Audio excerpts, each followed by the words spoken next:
শীতকাল প্রায় শেষের দিকে, তাও আজকে সকালে ঘুম থেকে উঠেই জানলাটা খুলে দেখি চারিদিকে একদম কুয়াশায় ভর্তি, পুরো অন্ধকার, কিছুই দেখা যাচ্ছে না। সামনের বাড়ির আন্টির বাড়িটাও আমি দেখতে পাচ্ছি না, দেখো কত কুয়াশায় ভরে গেছে।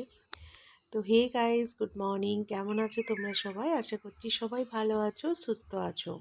গাইস, তোমরা কারা কারা এইরকম আইসক্রিম খেতে পছন্দ করো অবশ্যই কিন্তু কমেন্ট করে জানিও, ঠিক আছে? আমার তো খুব ভালো লাগে গরমকালে এরকম আইসক্রিম খেতে, এত মজা লাগে তোমাদেরকে বলে বোঝাতে পারবো না।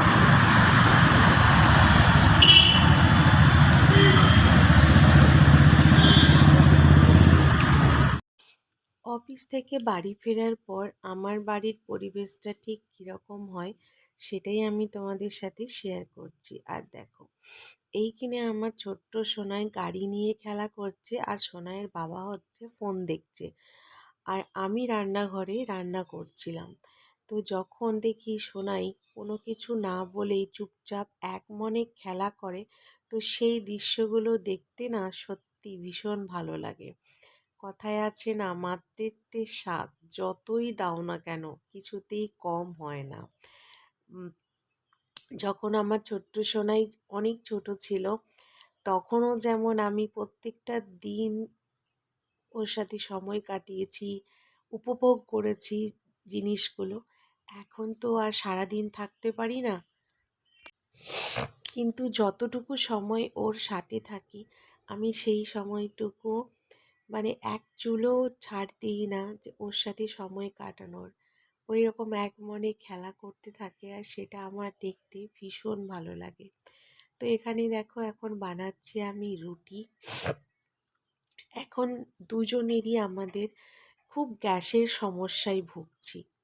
তো রাত্রিবেলা তো ভাত খাওয়া অনেক দিন হলেও ছেড়ে দিয়েছি, তার কারণ অনেকটাই হেভি ওয়েট আমাদের হয়ে গেছে। দুজনকেই কমসে কম ওয়েট 10 কেজি করে কম করতে হবে। কেন কি, আমিও ডাক্তার দেখিয়েছিলাম, আমার শরীরটাও খুব একটা ভালো নেই বন্ধুরা। অনেক কষ্ট হচ্ছে, এক তো গ্যাসের প্রবলেম হচ্ছে, তারপর যেটা হচ্ছে মাঝে মাঝে গ্যাসে বুকে ব্যথা হচ্ছে। এবার সেটা বুকে ব্যথাটা গ্যাসের জন্য হচ্ছে নাকি অন্য কারণে হচ্ছে আমি কিছুই বুঝতে পারছি না। সোনাইয়ের বাবার এখন ফিজিওথেরাপি চলছে, আর কালকে ডাক্তার দেখিয়ে এসেছে। তো ডাক্তারবাবু বলেছে যে 6 দিন ফিজিওথেরাপি করে অনেকটাই ইমপ্রুভমেন্ট হয়েছে, তো আবার 15 দিন পর দেখা করতে, আর বাড়িতেই এই ব্যায়ামগুলো করতে। অনেকগুলো ব্যায়াম শিখিয়ে দেওয়া হয়েছে, তো সেটাই এখন সোনাইয়ের বাবা করছে। জানি না সোনাইয়ের বাবার হাতটা কবে ভালো হবে, কতদিন লাগবে। আর কেন কি সত্যি আর ভালো লাগছে না, বাড়িতে 3টেই প্রাণী, তার মধ্যে একটা মানুষ যদি এরকম অসুস্থ হয়ে থাকে তাহলে আর কতদিন ভালো লাগবে বলো।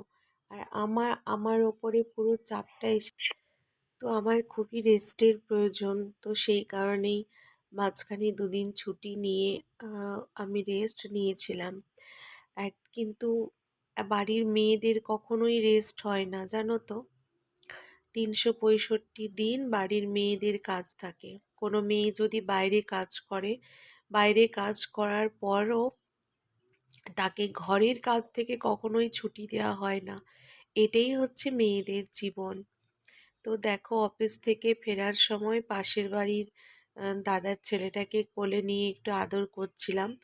একে দেখলে এখন আমার বড্ড সোনাইয়ের ছোটবেলার দিনগুলো মনে পড়ে যায়। তারপর মোড়ের মাথা থেকে ধোসা নিলাম। এই দাদাভাই অনেক সুন্দর ধোসা বানায়, তো সব দিন খাওয়া হয় না। কোনো দিন সোনাই বলে মা ধোসা খাবো, তো সেই দিনকেই নিয়ে যাওয়া হয়। আর এখন হচ্ছে অনেক রাত বন্ধুরা, প্রায় 11টার মতো বাজে। আমার এই কানের দুলগুলো বের করে একটু পরিষ্কার করছিলাম, অনেকগুলো বাদ দিয়ে দিলাম, আর এই কটাই মাত্র রেখেছি। আরও একটা বাক্স এরকম হবে, সেইগুলোও তোমাদের সাথে কোনো দিন শেয়ার করব। সবাই ভালো থেকো, সুস্থ থেকো, দেখা হচ্ছে নতুন একটি ভিডিওতে। ততক্ষণের জন্য সবাইকে টাটা।